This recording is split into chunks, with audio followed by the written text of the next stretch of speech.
नमस्कार, स्वागत है आपका कॉलेज रिव्यू अनफिल्टर्ड के एक नए एपिसोड में। हम हैं आज जेएसएस कॉलेज के सामने। एक रिव्यू वीडियो हमने ऑलरेडी चैनल पे डाल दिया है जिसमें हमने डेटा के बेसिस पे कॉलेज का एनालिसिस किया था। बट बहुत सारे स्टूडेंट्स की क्वेरीज ये आ रही थी कि भैया आप एक बार कैंपस जाओ, कैंपस जाके जो एग्जिस्टिंग स्टूडेंट्स हैं उनसे डायरेक्टली बात करो, जैसा कि हमने बाकी सारे कॉलेजेस में जाके किया था। दिक्कत ये आ रही थी कि कॉलेज यहाँ पे आज करीबन 3-4 दिनों से बंद था, मोटो जीपी जो चल रहा था उसकी वजह से। तो हमने पहले आते ही कोशिश ये की कि यहाँ पे कुछ स्टूडेंट्स हैं उनसे बात करें, बट आई डोंट नो पता नहीं क्या इश्यूज़ आ रहे थे। बहुत सारे स्टूडेंट्स को हमने अप्रोच किया, बट स्टूडेंट्स यहाँ पे कंफर्टेबल नहीं है ऑन कैमरा आके बात करने की। ऑफ कैमरा तो बहुत सारे स्टूडेंट्स ने बात किया, तो जो डिस्कशन उनसे हुआ उस पर तो मैं आऊँगा बाद में। बट कुछ स्टूडेंट्स, 2 स्टूडेंट्स हमें मिले जो बात करने को रेडी हुए हमारे साथ। तो हम बात करते हैं इनसे और समझने की कोशिश करते हैं कि जेएसएस कैसा रहेगा आपके लिए, अगर आप कंसिडर कर रहे हो इसको एडमिशन के लिए। तो डिस्कस करते हैं। क्या नाम है आपका? मेरा नाम है अजहर। ओके, क्या पढ़ाई कर रहे हो? मैं बीटेक 3rd ईयर का स्टूडेंट हूँ और मैं आईटी ब्रांच में। आईटी में। आपका नाम क्या है? मेरा नाम कनिष्क है। मैं भी बीटेक कर रहा हूँ आईटी ब्रांच में। ठीक है। तो जैसे कि हर रिव्यू वीडियो को मैं स्टार्ट करता हूँ, सबसे पहला मेरा सवाल ये होता है कि आपके यहाँ जो कोर्स करिकुलम पढ़ाया जा रहा है, ठीक है, इंडस्ट्री में सबसे बड़ी प्रॉब्लम जो है वो ये है कि जो कोर्स करिकुलम आपको पढ़ाया जाता है और जो इंडस्ट्री में डिमांड है, उन दोनों में बहुत बड़ा मिसमैच है। ठीक है, मैं चाहूँगा आप एक वीडियो देखो। फ़ोन दीजिए आप एक बार, वो फ़ोन दीजिए। मैं एक इंटरेस्टिंग वीडियो के साथ स्टार्ट करना चाहूँगा, और ओपन करो आप। अरे यार, इस बॉस ने तो इस साइट पे एंटी टर्माइट ट्रीटमेंट करने को बोल दिया। ये तो कॉलेज में सिखाया ही नहीं था। अब तो गुरुजी को ही बुलाना पड़ेगा। गुरुजी! अरे क्या हुआ पांडे जी? तो पांडे जी 4 साल की डिग्री में नहीं सीखे? अरे गुरुजी, कॉलेज ने तो सिर्फ बनाया 4 साल। तो मतलब इसमें ये रहा कि एक स्टूडेंट पास आउट होकर निकलता है, लेकिन जो करिकुलम उसको वहाँ पढ़ाया जा रहा है, उस करिकुलम में और जो इंडस्ट्री में आपको काम करना है, उन दोनों में कोई मैच ही नहीं है। तो क्या इस प्रॉब्लम को सॉल्व करने के लिए जेएसएस पहले तो क्या आइडेंटिफिकेशन के लिए कोई काम कर रहा है कि इंडस्ट्री में क्या रेलेवेंट है और जो हमारे करिकुलम का पार्ट है वो कितना रेलेवेंट है उससे, और फिर उस चीज़ को इंटीग्रेट करना जो इंडस्ट्री डिमांड कर रही है, क्या ऐसा कोई स्टेप लिया जा रहा है यहाँ पे? मतलब सर, नॉर्मल जो सब्जेक्ट होते हैं आपके सेमेस्टर में, सब्जेक्ट तो हैं, मतलब जो इस वक्त वो, जैसे मैं आईटी का हूँ तो हमारे में डीएस हो गया, डा हो गया, ऊप्स हो गया, ये सब सब्जेक्ट्स हैं। तो मतलब इस वक्त जो वो डिमांड में हैं वो हमें पढ़ा तो रहे हैं, लेकिन मतलब एक्स्ट्रा कोई स्टेप जो होता है वो, जैसे क्लासेस हो रही हैं, हम क्लास जा रहे हैं, हम क्लास करके आ रहे हैं, फिर अपना आपकी लाइब्रेरी आप उसमें पढ़ सकते हो। मतलब कोई एक्स्ट्रा जो आप स्टेप कह रहे हो तो इस टाइप का तो नहीं लिया जा रहा है, लेकिन नॉर्मल स्टडी जो होती है टीचर पढ़ाते हैं, हम पढ़ लेते हैं, फिर हमें बेसिकली खुद ही करना पड़ता है। अपना एक्स्ट्रा स्किल्स डेवलप करनी है, जैसे वेब डेवलपमेंट में जाना है, वो आपका ऐप में करना है, तो करना हमें खुद ही पड़ता है वो एट द एंड आगे। अभी मैं दूसरे स्टूडेंट से भी बात कर रहा था, कुछ 3rd ईयर के स्टूडेंट्स थे जो CSDS की पढ़ाई कर रहे हैं यहाँ पे। तो उनका ये कंसर्न था कि यहाँ पे प्रैक्टिकल्स पे बहुत ज़्यादा फोकस नहीं है, थियरी चीज़ें पढ़ाई जा रही हैं। तो क्या ऐसा सही है?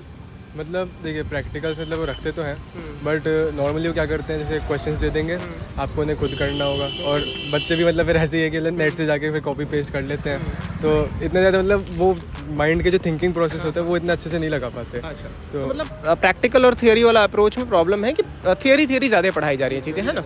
अच्छा, अब दूसरा सवाल मेरा ये होता है कि अच्छा ठीक है, एक चीज़ में एक एडिशनल सवाल होगा। जैसे मैं अभी यहाँ भी बोर्ड लगा रखा है इन्होंने, जेएसएस स्टेप करके, जेएसएस साइंस एंड टेक्नोलॉजी, अगर आप कैमरे में देख पाओ तो JSS science and technology entrepreneurs park करके, है ना? तो इसका क्या कोई बेनिफिट मिलता है स्टूडेंट्स को? चूँकि इन्होंने अपने वेबसाइट पर तो ये डाल रखा है कि आई थिंक 2000 में स्टार्ट हो गया था और 2004 या 2003 में इसको गवर्नमेंट से रिकॉग्निशन मिला था। तो मेरा एंटिसिपेशन ये है, या मेरा मानना ये है कि अगर कोई कॉलेज इस तरीके का इंक्यूबेशन सेल अपने यहाँ रन कर रहा है, तो इंडस्ट्री और एकेडमिया के बीच में डायरेक्ट मतलब हमेशा से ही एक रिलेशन बना रहेगा, अगर ये एक्चुअल में सीरियस है तो इसका बेनिफिट कुछ मिलता है आप लोगों को? इससे आप लोगों को पता चलता है कि इंडस्ट्री में क्या चल रहा है और क्या वो चीज़ें आप लोगों को पढ़ाई जा रही है? स्टार्टअप वाला जो सेल है, जैसे हमारे मतलब जैसे अभी एक सेमिनार रखा गया था, उसके अंदर उन्होंने बताया था स्टार्टअप सेल के बारे में। जब हम आई थिंक 4th सेमेस्टर में, उसी टाइम बताया था उन्होंने कि अगले साल से सिलेबस में आपका स्टार्ट कर सकते हो।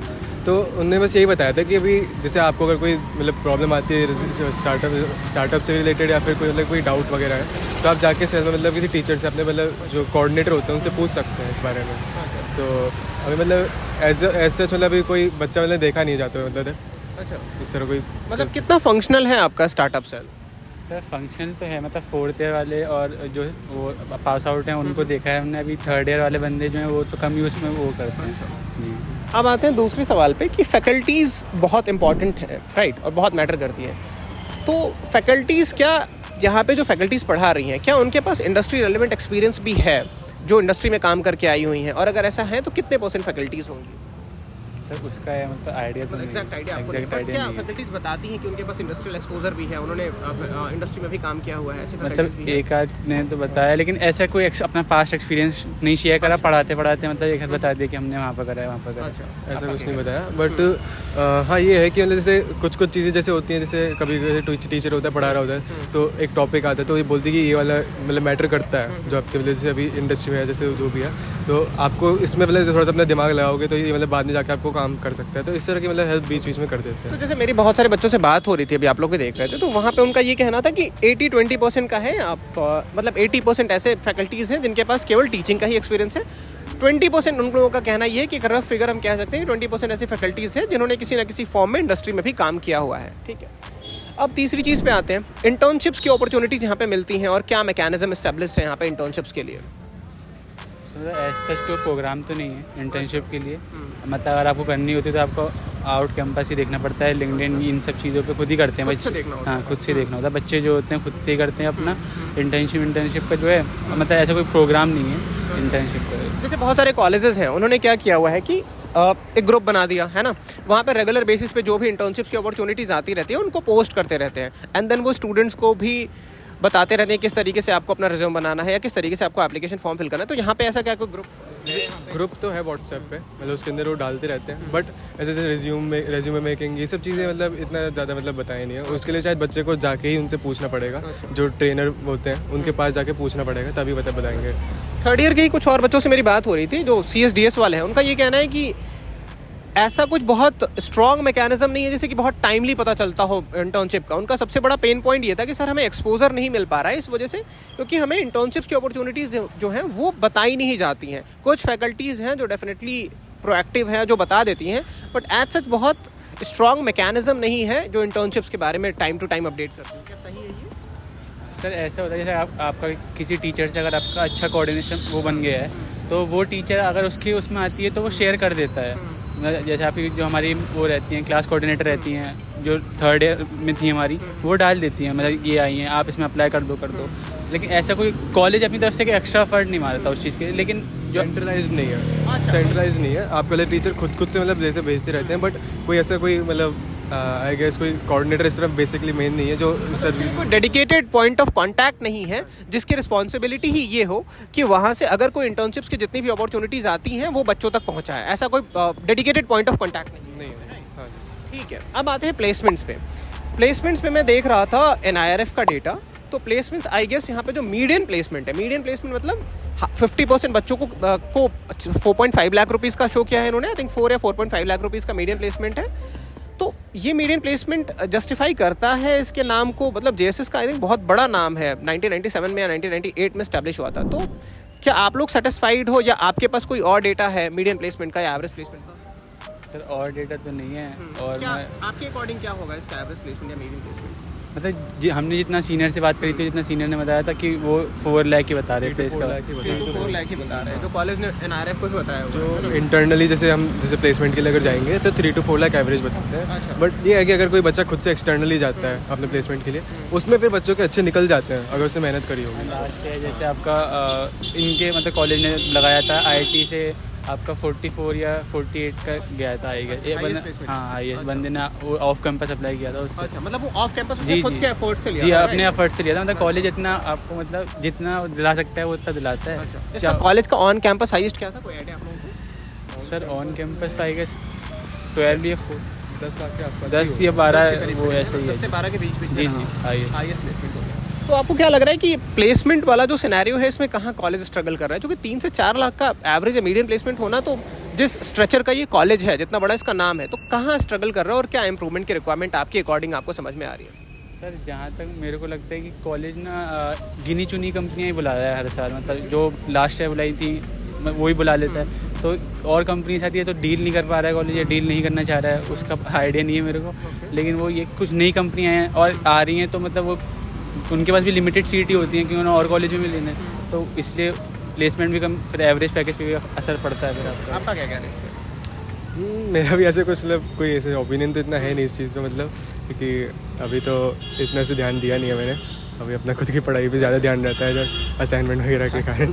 तो और यहाँ पे बताया जा रहा है कि जो प्लेस इसका अटेंडेंस का है वो काफ़ी स्ट्रिक्ट है, मतलब 75% अटेंडेंस होना चाहिए, राइट? तो क्या है सिनेरियो अगर मान लो किसी का 75% अटेंडेंस नहीं है तो उस केस में क्या एक्शंस होते हैं उस स्टूडेंट पे? नहीं देखिए, जैसे अराउंड 60% भी अगर है तो कभी कभी टीचर लीनेंट हो जाता है तो अटेंडेंस दे देता है कभी कभी। बट वो है अगर आपका अटेंडेंस जैसे 50% या उससे मतलब 60 से भी नीचे ही है तो आपको डिटेन कर लेते हैं, आपको पेपर नहीं देने देंगे इंटरनल वाले उस पेपर्स में। और अगर जैसे आपका 2 उसमें डिटेन हो गया, मतलब 2 इंटरनल्स होते हैं तो दोनों में अगर डिटेन हो जाते हैं तो फिर वो एक स्पेशल रखते हैं इंटरनल पेपर, उसके अंदर फिर अगर आपने एग्जाम मतलब पेपर स्कोर करोगे तो उसी बेसिस पे फिर मार्क्स मिलते हैं। ठीक है।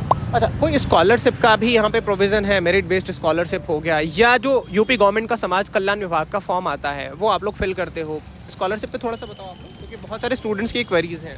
आई थिंक जो इकोनॉमिकली बैकवर्ड का आई थिंक है उनके लिए स्कॉलरशिप का तो मेरे को पता है, बाकी अगर मेरिट बेस्ड का मेरे को आइडिया नहीं है। आपको आइडिया नहीं? आप लोगों ने अप्लाई भी नहीं किया? नहीं अप्लाई किया आप लोगों ने और आपको पता भी नहीं है। और ये क्राइटेरिया होते हैं ना कि आपकी फैमिली इनकम इतनी होनी चाहिए, तो उस क्राइटेरिया में अगर आप हो तो आप तभी अप्लाई कर सकते जैसे बहुत सारे कॉलेजेस हैं ना वो मेरिट बेस्ड भी स्कॉलरशिप देते हैं, जैसे प्रीवियस क्वालिफिकेशन आपका प्रीवियस, जैसे कोई बच्चा फर्स्ट ईयर एडमिशन ले रहा है, राइट? तो उसके 75+ % है, 75 to 80% है, तो इतना स्कॉलरशिप देती है। ऐसा ऐसा तो कुछ नहीं है। अच्छा, बस 2 चीज़ें, जैसे जेईई मेंस में अगर आपकी अच्छी रैंक है, जैसे क्वालिफाई कर रहे हैं तो आपकी जो बेस फीस है उतनी देनी होगी। जिनका क्वालिफाई नहीं होता, जो मतलब खुद के पैसे दे के आते हैं, तो उनसे फिर एक्स्ट्रा मनी उनको एक्स्ट्रा भी पे करना मैनेजमेंट से। अच्छा, ठीक है। और ये समाज कल्याण विभाग वाला फॉर्म फिल करते हो आप लोग, जो यूपी गवर्नमेंट स्कॉलरशिप देती है? आप लोग यूपी के ही रहने वाले हैं आप दोनों? अच्छा, तो आपको आइडिया नहीं है? समाज कल्याण विभाग एक एप्लीकेशन फॉर्म लाती है हर बार, हमें इस बारे में कुछ बताया नहीं। स्कॉलरशिप फी रीइंबर्समेंट करके वो फॉर्म आपको फिल करना होता है एंड देन यूपी गवर्नमेंट आपके अकाउंट में ही पैसा ट्रांसफर करती है। कुछ नहीं बताया ऐसा हमें। आप लोगों को बताया भी नहीं होगा? पता भी नहीं आप लोगों को? आप लोग अप्लाई कर सकते हो, जो भी फ़ी आपकी यहाँ पे लग रही है ना वो फ़ी आपकी, अगर आपके सारे डॉक्यूमेंट्स ठीक है, उनकी भी क्राइटेरियाज़ हैं। अगर आपके सारे डॉक्यूमेंट्स ठीक है, जैसे उसमें ये है कि आपके आई थिंक 1.5 लाख रुपये या 2 लाख रुपये की एक वो होना चाहिए, आय प्रमाण पत्र होना चाहिए आपका, प्लस आप यूपी के रेसिडेंट होने चाहिए, प्लस एक सर्टेन क्वालिफिकेशन है, 60% आपके मार्क्स होने चाहिए प्रीवियस एग्जामिनेशन में, तो वो स्कॉलरशिप भी मिलता है और फ़ी भी रिफंड हो जाता है आपका। ठीक है, बताना चाहिए कॉलेज को एनीवे। ठीक है, और यहाँ पे प्रैक्टिकल और थियोरेटिकल पढ़ाने के तरीके में क्या बैलेंस है? कितना % प्रैक्टिकल अप्रोच है और क्या थियोरेटिकल अप्रोच है? जैसे थ्योरी में तो टीचर पढ़ा देते हैं अंदर, अच्छा कुछ टीचर जैसे इतना अच्छा परफॉर्मेंस, बाइफर्केशन आपको करना हो कि थ्योरी और प्रैक्टिकल में क्या बैलेंस है, तो कितना होगा? आई गेस थ्योरी के अंदर 70%, प्रैक्टिकल 30%, क्योंकि जो प्रैक्टिकल जो करते हैं वो बच्चे फिर खुद से ही करते हैं। अच्छा। जैसे हमारी सोसाइटीज़ बनी हुई हैं तो उसके अंदर फिर सीनियर्स हमारी मतलब हेल्प करेंगे प्रैक्टिकल्स वगैरह में, वो आपको मतलब क्वेश्चंस देंगे, मतलब प्रॉब्लम्स देंगे, उस बेसिस पे फिर आप अपना काम करेंगे। लैब्स वगैरह प्रॉपर फंक्शनल है CS की, यहाँ पे CS और IT की?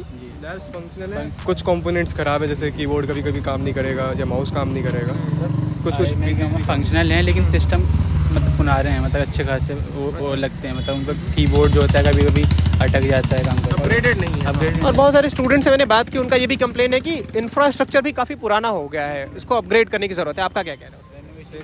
रेनोवेशन तो चाहिए, और जैसे क्लासरूम्स में अभी भी फैंस यूज़ हो रहे हैं, और कभी काफ़ी टाइम धीरे भी चलते हैं, कंडेंसर नहीं है, और एसीज तो भूल ही जाओ, अभी एसी ना, वो बस लैब्स में रहेंगे, और लाइब्रेरी, हाँ लाइब्रेरी में, क्लासरूम्स में नहीं है। कितनी प्रॉब्लम होती है उस वजह से? बहुत ज़्यादा, गर्मियों के टाइम में तो बहुत ज़्यादा। जैसे कि 60 बच्चों 70 की एक बंदी क्लास अच्छी खासी बड़ी है, तो उसमें एक फ़ैन तो टीचर के ऊपर है, 5 to 6 फैन हमारे दे दिए हैं, तो अब बंदे जो लेट आ रहे हैं बेचारे वो पीछे बैठ रहे हैं, कोने बैठ रहे हैं, तो उनको गर्मी लगती रहती है, फिर बैठ रहे हैं, मतलब इससे स्टडीज़ पे इम्पैक्ट पड़ता है। अच्छा, कंसंट्रेशन में बहुत इशू होता है, कुछ टीचर मतलब कुछ बता रहा है, आपको गर्मी लग रही है, आप कंसंट्रेट ही नहीं कर पा रहे उसकी वजह से। जैसे एक बच्चे ने काफ़ी स्पेसिफिक एग्जांपल दिया, एक टॉपिक को बता रहा था, जो पहला वाला सवाल था उस पर मैं आ रहा था कि सर हमारे सिलेबस में कंडेंसर का ऐसा कुछ था, उसमें उसने बताया कि 1997 का जो थ्योरी है वो आज भी हमें पढ़ाया जा रहा है। तो ऐसा कुछ है क्या कि बहुत आउटडेटेड करिकुलम है, उसमें कॉलेज तो बहुत कुछ नहीं कर सकता है क्योंकि वो AKTU के सिलेबस का पार्ट है, तो वो तो पढ़ाना ही होगा। लेकिन मैं समझना ये चाह रहा था कि चलो सिलेबस का पार्ट जो है वो तो आप पढ़ा रहे हो, लेकिन जो इंडस्ट्री में डिमांड है क्या उसको भी पढ़ाने के लिए आप लोग कुछ कर रहे हैं? यहाँ पे कुछ ऐसा क्लासेस, एक्स्ट्रा क्लासेस वगैरह चलती हैं? ऐसा तो नहीं है, क्योंकि देखिए जैसे हमारा अभी IT का सब्जेक्ट है, तो अभी जो प्रीवियस मतलब चैप्टर आया था उसके अंदर में C पैनल पढ़ा रहे थे मेल भेजने के लिए। अब Gmail वगैरह यूज़ हो रहा है, वो C पैनल कहाँ पुराने टाइम का पढ़ा, बहुत पुराना सिलेबस, राइट? एग्जैक्टली यही मैं हर इंटरव्यू में समझने की कोशिश करता हूँ जब भी मैं इंटरेक्ट करता हूँ, तो कि आप आज ज़माना कहाँ से कहाँ चला गया, ऑटोमेशन पे सारी चीज़ें चली गई हैं और आप आज भी वही पढ़ा रहे हो CPU जो आज से 1997 और 98 और 2000 वाला, तो ये वाला एग्जैक्टली रियलिटी है ये, राइट? हाँ जी, हाँ जी। ओके, तो आपको क्या लगता है कि इसमें क्या चेंजेस आने चाहिए? देखिए जो सिलेबस है उसमें रिफॉर्म तो आनी चाहिए, जो अभी रेलेवेंट सब्जेक्ट्स हैं उन पे ज़्यादा ध्यान देना हो चाहिए, और जो पुराने हैं जिनका अब कोई यूज़ नहीं है उनको तो आई थिंक छोड़ देना चाहिए, या बेसिक उसके बारे में बेसिक बता दें उसके बारे में एकदम डिटेल में ले जाके, फिर बाकी उसका कंटेंट थोड़ा कम हो जाता है। तो और कोडिंग वगैरह पे क्या फोकस है, कब से स्टार्ट होता है, मतलब फर्स्ट हैंड एक्सपीरियंस कब से मिलना स्टार्ट होता है आप लोग? फर्स्ट ईयर से आ जाती है, लेटेस्ट सी मतलब पढ़ाते हैं, सी प्रोग्रामिंग आपकी। उसके बाद सेकेंड ईयर में आपका DSA आ जाता है, तो उसके बाद ऑपरेटिंग सिस्टम DS मतलब सब्जेक्ट आ जाते हैं अपने। लेकिन कोडिंग का वैसे ऐसे है, आप प्रैक्टिकल करते हो तो उसी में आपके कराते हैं वो लोग कोडिंग, पर ये प्रैक्टिकल वो अपने हिसाब से वो ये जिसने बताया कि सवाल दे दिया, आपको समझा दिया, फिर आप खुद ही कर रहे हो। तो अब बंदा जितना खुद कर रहा है, जो कर रहा है वो कर रहा है, जो नहीं कर रहा है वो नहीं कर रहा है जी। तो ये होता है आपका। और कोडिंग मतलब अपनी तरफ से करना पड़ता है आपको, जैसे आपको अगर इंटरेस्ट है तो आप खुद करोगे उसमें, वो ये सब होता है। मतलब कोई एक्स्ट्रा वो तो नहीं लेता कॉलेज। मतलब ये चीज़ें जैसे आप कॉलेज से कोडिंग तो नहीं कर सकते, आपको यूट्यूब से ही करना पड़ेगा। मतलब कॉलेज की तरफ से ऐसा एज सच बहुत स्ट्रॉन्ग सपोर्ट नहीं है, राइट? मतलब आपको जैसे टीचर भी समझाएगा तो कितना ही समझ में आएगा। वो सिलेबस रश करना होता है, टाइम पीरियड कम रहता है, और बच्चे भी कभी कभार क्लास नहीं आते तो उस चक्कर में टीचर को थोड़ा सा रश करना ही पड़ता है सिलेबस। टीचर तो स्किप कर देता है वो टॉपिक, या फिर अपने साथ कह देना कि खुद पढ़ लेना, ये कह दिया, फिर हमें खुद ही फिर यूट्यूब से ही होता है। करना पड़ता है। यूट्यूब से ही कॉलेज चल रहा है। ये वो मतलब पढ़ तो हम आधी स्टडी हमारी यूट्यूब से ही होती है, 50-60% हम वहीं से कर रहे हैं। और कैंपस लाइफ कैसी है यहाँ पे? चलो पढ़ाई लिखाई की तो बहुत सारी बातें हो गई, फेस्ट वगैरह होते रहते हैं टाइम से। हाँ, कैंपस लाइफ सही है, मतलब कोई ऐसा नहीं है कि कुछ इवेंट्स नहीं होते हैं। एक फेस्ट हो जाएगा आपका, क्या नाम है उस फेस्ट का जो होता है? ज़िलिकॉन। और एक ओरिएंटेशन प्रोग्राम होता है फर्स्ट ईयर्स जो आते हैं नए नए एडमिशन के लिए, तो उनमें हर जो आपकी सोसाइटीज़ हैं अलग अलग, वो अपने अपने अलग तरह से परफॉर्मेंस दिखाती हैं, जो चीज़ें उनकी रिलेवेंट हैं उस चीज़ से रिलेटेड। जैसे मैं वर्व में हूँ तो हमारे उसमें म्यूज़िक, सिंगिंग, मतलब डांस वगैरह ये सब चीज़ें होती हैं, तो ये सब चीज़ें हैं। और सीनियर्स, मतलब सीनियर्स का क्या अप्रोच है? सीनियर्स कितने अप्रोचेबल हैं? अगर किसी जूनियर को कोई डाउट्स होते हैं या कोई क्वेरीज होती हैं तो सीनियर्स कितने अप्रोचेबल हैं यहाँ पे? या आप सोसाइटी में हो तो उनके सीनियर हैं तो वो तो आपको मतलब दे देते हैं गाइडेंस अच्छी खासी। इंटर्नशिप में भी आपको हेल्प कर देते हैं, अगर वो कोई काम कर रहे हैं तो आपको रेफर कर देते हैं।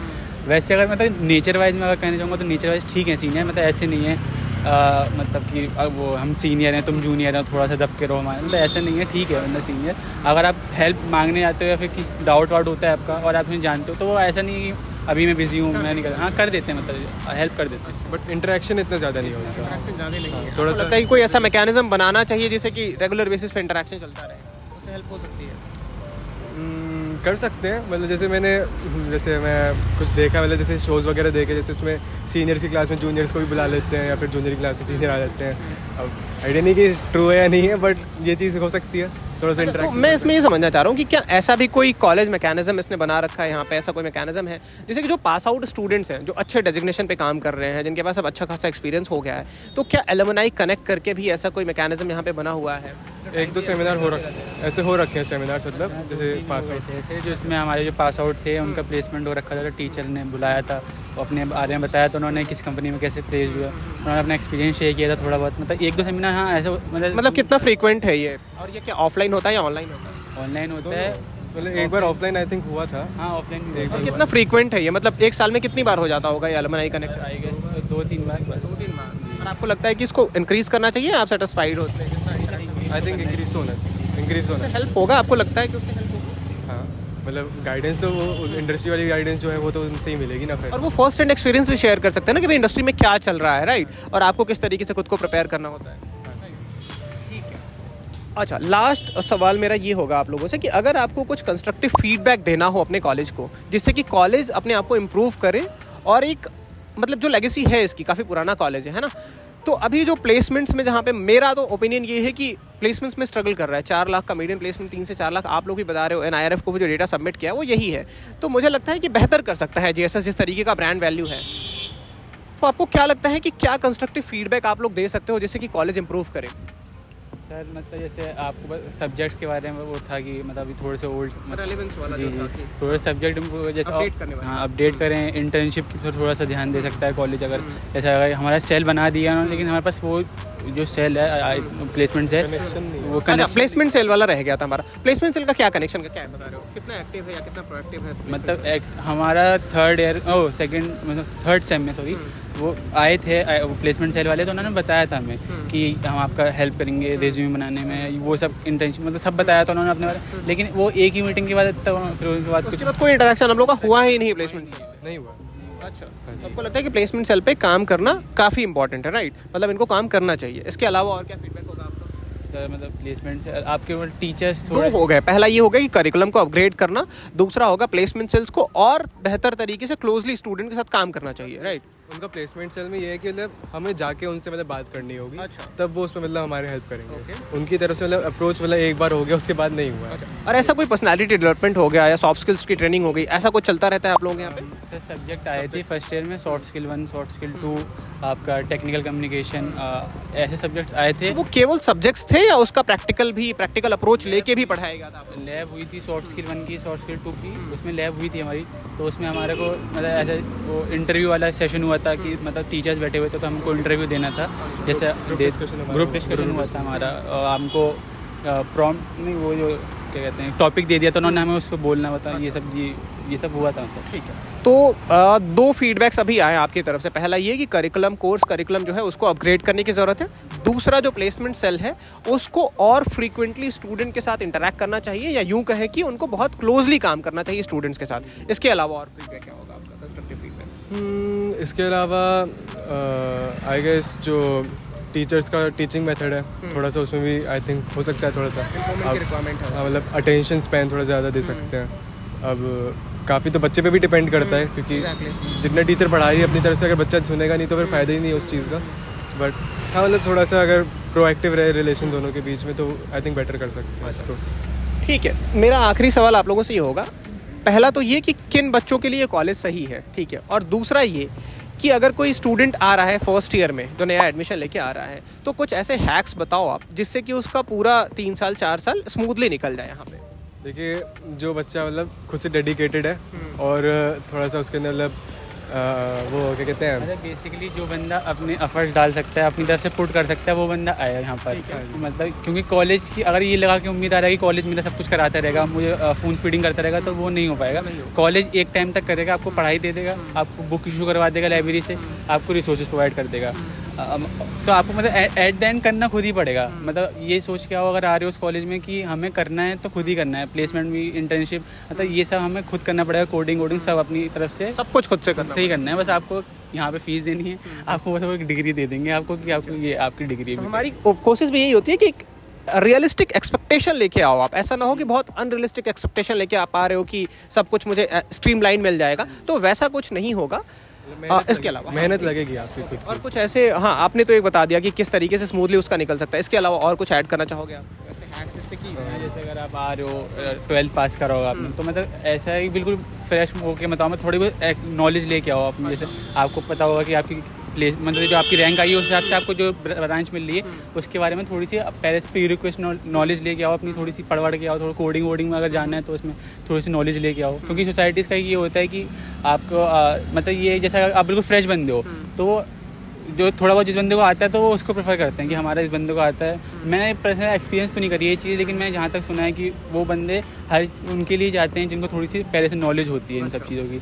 और कि ये भी होता है कि मेरे को ये लगता है कि अटेंडेंस का एक सीन है कि 75% काफ़ी इन्होंने रख दिया, 75% अटेंडेंस बच्चों को, क्योंकि आप अपनी तरफ से एफर्ट्स नहीं डाल रहे हो, बच्चों को खुद ही करना है, तो आप उसमें 75% भी ऐड कर दो कि बच्चा अटेंडेंस मेंटेन करे। और फिर उसके मार्क्स भी फिर CG पे भी वो आता है स्ट्रगल। अगर CG पे मेंटेन करने आता है तो फिर उसकी वो स्किल्स रह जाती हैं। सब कुछ एक दूसरे से इंटरलिंक्ड है। एक चेन टूटा तो बाकी सारी चीज़ें फिर डिस्टर्ब होनी स्टार्ट। एंड ये कहूँगा जैसे फर्स्ट ईयर में आ रहे हो तो 11th-12th का भूलना नहीं है, उसको याद रखना है, क्योंकि फर्स्ट ईयर में वो मैटर करेगा। फिजिक्स केमिस्ट्री होती है, केमिस्ट्री मैथ्स तीनों होंगी। अच्छा, फर्स्ट मतलब 11th-12th से रिलेटेड ही होता है वो थोड़ा बहुत, लेकिन सेकंड ईयर से आने के बाद आपके सब्जेक्ट चेंज होते हैं। लगता है कि आप बीटेक कर रहे हो। अच्छा, फर्स्ट ईयर में और थोड़ा सा कोडिंग वगैरह जो जैसे आप IT स्ट्रीम में जा रहे हो या फिर CS में जा रहे हो तो थोड़ा सा कोडिंग का बैक इन्फॉर्मेशन थोड़ी सी रखनी है। मतलब आपको बेसिक वगैरह आना चाहिए। मैंने फिजिकल एजुकेशन ली थी 12th में, तो मेरे को ऐसे कोई इतना एक्सपीरियंस था नहीं। अच्छा, तो फीडबैक ये होगा आप लोगों का कि एक एग्जिस्टिंग नॉलेज बेस बना के अगर आप आते हो तो आपके पास एक अपर हैंड होगा या एक एज होगा आपके पास दूसरे स्टूडेंट। बिल्कुल फ्रेश आगे बैठ जाओगे तो ये हो सकता है कि आपका इंटरेस्ट ना बिल्ड हो पाए। अगर आप पहले से पढ़ रहे हो और टीचर वही टॉपिक रिलेटेड पढ़ाएंगे तो आपको इंटरेस्ट बिल्ड होने में आसानी होगी। क्योंकि मैं भी PHE से था, मतलब 12th में फिजिकल हेल्थ एजुकेशन थी, तो मेरे को थोड़ा सा डिफिकल्ट हुई थी कोडिंग में, क्योंकि ये तो रिसोर्सेज अवेलेबल है। जी, वो तो यूट्यूब पे सब कुछ अवेलेबल है, आप कुछ भी वहाँ से सीख सकते हो। तो मैं ये कहना चाहूँगा कि आप अगर आ रहे हो तो आप थोड़ी सी नॉलेज लेके आओ, कोडिंग की लेनी है अगर स्ट्रीम तो लेके आओ, क्योंकि अगर बिल्कुल फ्रेश आगे बैठोगे टीचर पढ़ाएगा सर के ऊपर से जाएगा, बाउंसर जाएगी सीधी। और ये बात केवल इसी कॉलेज के लिए नहीं है, ऐसा है कि आप किसी भी कॉलेज से जब बीटेक CS या IT या data science, artificial intelligence, machine learning कुछ भी पढ़ने जा रहे हो जो कंप्यूटर साइंस से रिलेटेड है, तो आप अपनी तरफ से जो बेयर मिनिमम कर सकते हो वो ये कर सकते हो कि आप अपना नॉलेज बेस जो है वो थोड़ा सा डेवलप करके आओ। अब चूंकि एग्जिस्टिंग रिसोर्सेज काफ़ी अवेलेबल है ना, तो उससे आपको एक अपर हैंड यहाँ पे मिल जाएगा और थोड़ा कंफर्टेबल फील करोगे आप। मतलब ऐसा नहीं हो कि आप आके जब पढ़ाना स्टार्ट कर रहे हैं टीचर्स आपको लेके यहाँ कहाँ फंस गए आके, है ना। एडमिशन और क्लासेस के बीच में भी थोड़ा सा टाइम गैप रहता है जिसके लिए आप उसको कर सकते हो, यूटिलाइज कर सकते हो हाँ आप उस टाइम पे, राइट। ठीक है, I hope most of things हमने कवर कर दिया। स्टार्टअप वाले पे तो हाँ, एक और चीज़ कहना चाहूँगा, जैसे फर्स्ट ईयर में से बच्चे आते हैं तो काफ़ी चीज़ें बोलते हैं कि फर्स्ट ईयर तुम ऐश में निकालो, बाद में नहीं कर पाओगे। तो मैं कहूँगा कि अगर ऐश करना भी है थोड़ा लिमिटेड उसमें ही करना, ये नहीं है कि सब मतलब हो जाएगा इस चक्कर में छोड़ के लास्ट में फिर पछताओगे। सीरियस होना स्टार्ट कर दो फर्स्ट। हाँ, मतलब कर दो, अपना पढ़ाई करते रहो साथ में। ये भी नहीं कि एकदम पढ़ाई में घुस जाओ, एंजॉय कर सकते हो फर्स्ट ईयर में, बट थोड़ा लिमिटेड अमाउंट में बेटर है। आई होप हमने हर एक एस्पेक्ट को काफ़ी डिटेल में कवर किया और न्यूट्रल होके हमने कवर करने की कोशिश की कि ताकि आप एक इन्फॉर्म डिसीजन ले पाओ। और मेरा ये मानना है, देखो आप लोग बहुत सारे कमेंट्स करते रहते हो दिन भर कि सर इस कॉलेज का रिव्यू बना दो, उस कॉलेज का रिव्यू बना दो। देखो हमारी टीम बहुत छोटी है और रिसोर्सेज बहुत लिमिटेड है हमारे पास। तो अगर हम अब इंडिया में करीबन 50,000 से ज़्यादा कॉलेजेस हैं, राइट, तो मेरा ये मानना है और हमारी कोशिश भी इस चैनल के थ्रू ये है या हमारे स्टार्टअप के थ्रू जो कोशिश है वो ये है कि आप सही सवाल पूछना स्टार्ट करो। आप कॉलेज के एडमिशन सेल में कॉल करो, ठीक है, जिस भी कॉलेज को आपने शॉर्टलिस्ट किया हुआ है, वहाँ आप ये जो सवाल मैं आपसे पूछ रहा हूँ या इन बच्चों से मैं पूछ रहा हूँ, एग्जैक्टली मैं सही बताऊँ तो ये सवाल जैसे करिकुलम वाला सवाल हो गया, प्लेसमेंट्स वाले सवाल हो गए, इंटर्नशिप वाला सवाल हो गया, ये है कॉलेज के लिए।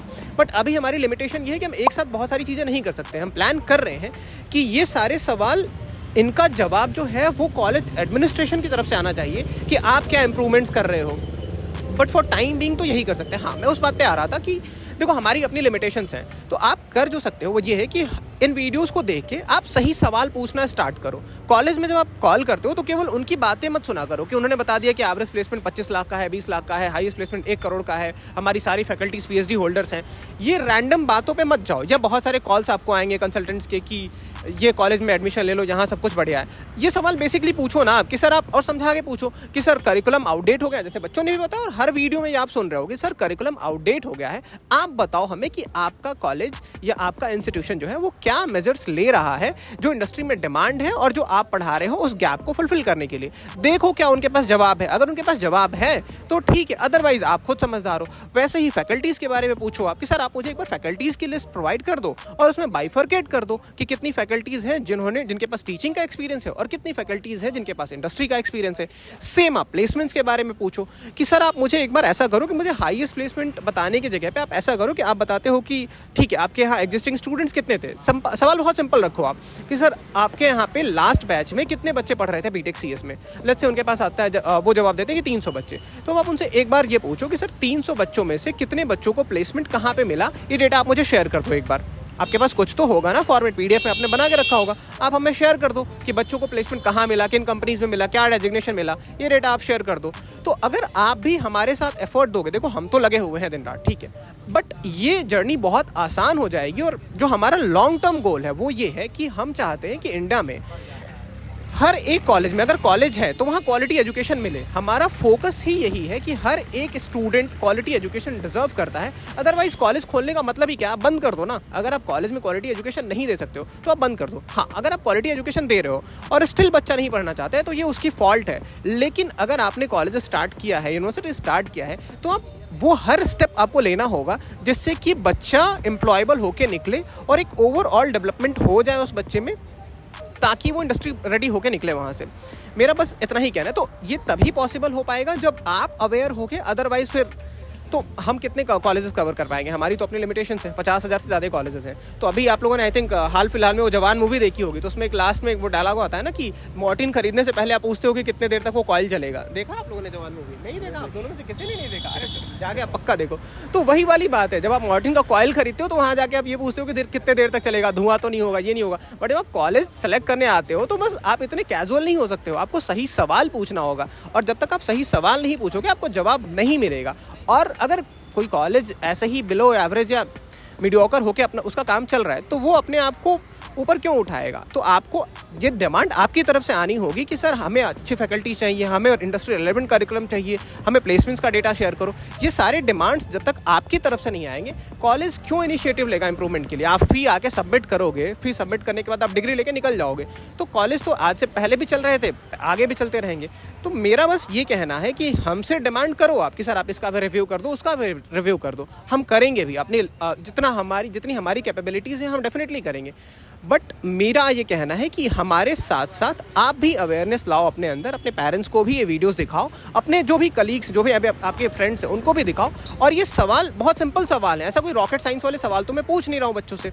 ये बिल्कुल रेलिवेंट सवाल है और इन्हीं सवालों के बेसिस पे आपका डिसीजन होना चाहिए। तो जब ये सवाल आप पूछोगे कॉलेजेस से तो उनको लगेगा कि हाँ अब अवेयरनेस आ रहा है स्टूडेंट्स में और हमें इस डायरेक्शन में इनिशिएटिव्स लेने की ज़रूरत है। आई होप ये वीडियो आपको इन्फॉर्मेटिव लगा और JSS में आपको एडमिशन लेना है या नहीं लेना है इसके बारे में आप एक सही राय बना सकते हो और एक इन्फॉर्म डिसीजन ले सकते हो। आप ऐसा ना हो कि आप यहाँ कैंपस पहुँचो, हमारी कोशिश यही होती है कि ऐसा ना हो कि आप कैंपस पहुँचो और आप सरप्राइज हो जाओ, आप एक अलग एक्सपेक्टेशन लेके कैंपस पहुँचो और यहाँ आके आपको रियलिटी कुछ अलग लगे। अभी ये लिए हमारी कोशिश यही है। धीरे धीरे हम जो इंस्टीट्यूशन से उनके डीन डायरेक्टर से भी हम बात करेंगे और हम यहाँ ये सवाल उनसे पूछेंगे। तो बने रहिए हमारे साथ। हमारी पूरी कोशिश ये है कि हम मैक्सिमम कॉलेजेस का रिव्यू कवर करें। थैंक यू सो मच बने रहने के लिए। आप सबको भी थैंक यू सो मच।